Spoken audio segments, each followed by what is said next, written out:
নমস্কাৰ নিউজৰ বাতৰিলৈ স্বাগতম জনাই ষ্টুডিঅ'ৰ মজিয়াত মই উৎপল দাস চাহক আজিৰ বাতৰি যোৰহাটত পুনৰ ডাম্পাৰৰ খুন্দাত আহত এজন যুৱক মুখামুখি সংঘৰ্ষত মটৰচাইকেল চালক বিক্ৰম দেউৰী গুৰুতৰভাৱে আহত ইতিমধ্যে বিক্ৰম দেউৰীক যোৰহাট চিকিৎসা মহাবিদ্যালয়লৈ প্ৰেৰণ কৰিছে উন্নত চিকিৎসাৰ বাবে নিউজৰ ৰিপৰ্ট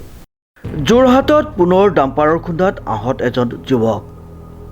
মুখামুখি সংঘৰ্ষত মটৰচাইকেল চালক বিক্ৰম দেউৰী গুৰুতৰভাৱে আহত হয় উল্লেখযোগ্য যে AS03BC 6678 নম্বৰৰ ডাম্পাৰখনে বিপৰীত দিশৰ পৰা অহা AS03AK 0671 নম্বৰৰ মটৰচাইকেলখন মহতিয়াই নিয়াৰ ফলত সংঘটিত হৈছে এই দুৰ্ঘটনা সংঘটিত হোৱাৰ পিছত ক্ষোভিত জনতাই ডাম্পাৰ চালকজনক কৰায়ত্ব কৰে আৰু উত্তম মাধ্যম সোধায় মালোৱালী ৰাস্তাত যি অবৈধ ডাম্পাৰ গাড়ী দৈনিক শতাধিক গাড়ী এই ৰাস্তাত চলিবলৈ লয় য'ত জনসাধাৰণ অতিষ্ঠ হৈ পৰিছে যাৰ ফলত দুৰ্ঘটনাত জনসাধাৰণ ক্ষতিগ্ৰস্ত হৈছে আজি ইতিমধ্যে আমি দেখিবলৈ পাইছে আমাৰ মালোৱালী এই ৰাস্তাটোত যিটো আমাৰ এতিয়া এখন বাইক আৰোহীক যি নিজৰ দিশত গৈ থকা অৱস্থাত এখন ফ'ৰ চাম্পাৰৰ চালকে মদ্যপান কৰি তেখেতে গাড়ী চলাই পেলাই তেখেতক দুৰ্ঘটনাত প্ৰতিবদ্ধ কৰিছে সেয়েহে আমি এই ক্ষেত্ৰত আচলতে যোৰহাট জিলা প্ৰশাসনৰ লগতে বন বিভাগৰ লগত জড়িত থকা মানুহবিলাককো কওঁ এই ৰাস্তাটো অকল এই বালি গাড়ী আনিবৰ কাৰণে আমাৰ মালোৱালীটো বনালে নে কি আমি নাজানো আমাৰ জনসাধাৰণত প্ৰতি বছৰে বালি গাড়ী আৰু অবৈধ বালি গাড়ী যি অত্যাধিক চাল চলন এই চাল চলনৰ ক্ষেত্ৰত অসম জাতীয় দুৰ্যোগ পৰিষদে আগতে স্মাৰক পত্ৰও দিছোঁ কিন্তু কাণ সাৰ নাই বিভাগীয় কৰ্তৃপক্ষৰ কি স্বাৰ্থত আমি সেয়া নাজানো সেয়েহে আমি অন্তত বিলম্বে প্ৰশাসনক দৃষ্টিগোচৰ কৰাইছোঁ আজি এই ঘটনাটো যাতে আকৌ পুনৰাবৃত্তি নঘটে এই মালোৱালীটো যাতে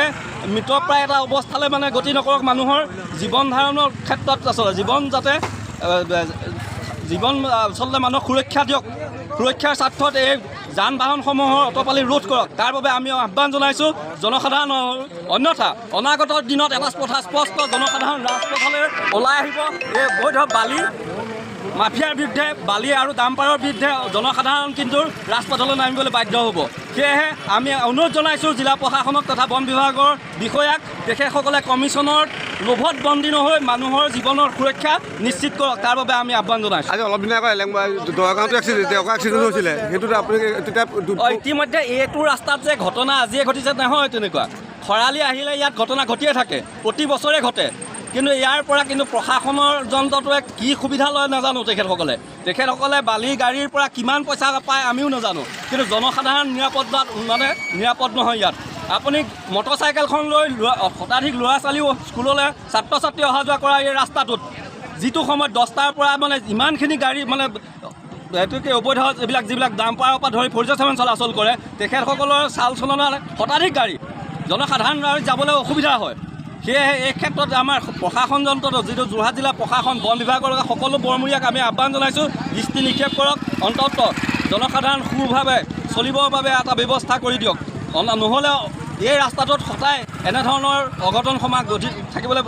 ঘটি থাকিব আৰু যদিহে প্ৰশাসনে কোনো এনেকুৱা ধৰণৰ ব্যৱস্থা গ্ৰহণ নকৰে তেতিয়াহ'লে জনসাধাৰণক লগত লৈ অনাগত দিনত এই ৰাস্তাটোত এই যিখিনি গাড়ী চলি আছে এই গাড়ীখিনিৰ ব্যৱস্থা গ্ৰহণ কৰিবলৈ এই জনসাধাৰণ প্ৰস্তুত হৈ থাকিব যোৰহাট আৰক্ষী ঘটনাস্থলীত উপস্থিত হৈ পৰিস্থিতি নিয়ন্ত্ৰণলৈ অনাৰ লগতে ডাম্পাৰ চালকজনক আটক কৰে ডাম্পাৰ চালকজনে অত্যাধিক সুৰাপান কৰি ডাম্পাৰ চলোৱাৰ অভিযোগ স্থানীয় ৰাইজৰ আহত বিক্ৰম দেউৰীক ইতিমধ্যে চিকিৎসাৰ বাবে যোৰহাট চিকিৎসা মহাবিদ্যালয়লৈ প্ৰেৰণ কৰা হৈছে সত্যজিৎ বৰঠাকুৰৰ ৰিপৰ্ট নিউজ নাও।